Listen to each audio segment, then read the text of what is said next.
কাজ করেন, বাংলাদেশের মানুষ তাদের মনের কথা, দুঃখ, আকাঙ্ক্ষা, কষ্ট প্রকাশ করতে পারেন। মাননীয় ডক্টর মোহাম্মদ ইউনূস স্যারের কাছে আমরা একটি দাবি জানাতে চাই, যারা এমপি পদপ্রার্থী এবং মনোনয়ন সংগ্রহ করেছেন তাদের টাকার আয়ের উৎস কোথায় থেকে এসেছে, কীভাবে এসেছে, সেটা যেন দুদক এবং সিআইডিদেরকে সেই তদন্তর দায়িত্ব দেওয়া হয় এবং গণমাধ্যমে প্রকাশ করা হয় তাদের টাকার আয়ের উৎস কীভাবে হয়েছে, কোথায় থেকে হয়েছে সেটা জানতে চাই। সংগ্রামী ভাইয়েরা আমার, আমাদের এই মানববন্ধন শুধু আমাদের নিজেদের জন্য নয়, সারা বাংলাদেশের মানুষের জন্যই। আমাদের এই সংগঠনে বাংলাদেশ বাইকার্স পার্টি সারা বাংলাদেশে ছড়িয়ে আছে। আমাদের বাংলাদেশে প্রায় 5 লক্ষর উপরে বাইক নিবন্ধিত, সরকারি নিবন্ধিত রয়েছে। কিন্তু সারা ঢাকা শহরে সর্বমোট 10 লক্ষর উপরে বাইক আছে।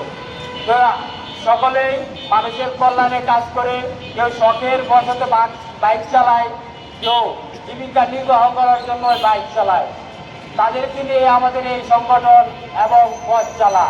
আমরা সেই সাথে বলতে চাই, মাননীয় ডক্টর ইউনূস স্যার এবং ট্রাফিক প্রধানকে আমরা অনেক সময় দিনের বেলায়, রাতের বেলায় যখন বাইক চালাই অনেক ছিনতাইকারী রাহাজানির কাছে আমরা সম্মুখীন হতে হয়। সেটা যেন সরকার এবং ট্রাফিক কমিশনার আমাদেরকে নিরাপত্তার ব্যবস্থা করেন, কারণ আমরা বাইক যখন রাস্তায় চালাই আমাদের সাথে লাইসেন্স থাকে, বাইক লাইসেন্স থাকে। আমরা বাইক লাইসেন্স করার সময় সরকারকে ট্যাক্স দিই, আমরা যখন একটা গাড়ি রেজিস্ট্রেশন করি তখনও সরকারকে আমরা ট্যাক্স দিয়ে থাকি।